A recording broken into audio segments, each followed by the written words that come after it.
Friends, hello everyone. Welcome to our channel. In today's video, I will show you and tell you how you can delete call history in Snapchat app. Friends, please subscribe to the channel. Be sure to put your likes and also write comments under the video. And let us get started with you. Open the Snapchat app. Next, click on our Bitmoji on the top left side. Now click on our gear on the right side to go to Snapchat settings. Here, friends, you'll need to scroll down in the settings and find a section called Control and Privacy.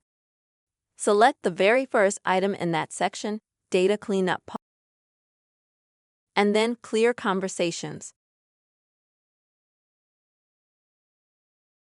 And here you can easily clear all the conversations that you have because in conversations, clearing conversations also includes clearing the call history that's inside that conversation.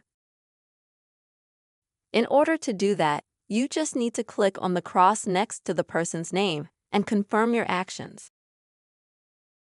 And so do with all absolutely calls and conversations that you would like to delete. Friends, this is the way you can delete call history in Snapchat app. I really hope this video was helpful for you. Please, friends, put your likes, write comments, be sure to subscribe to our channel, and see you soon.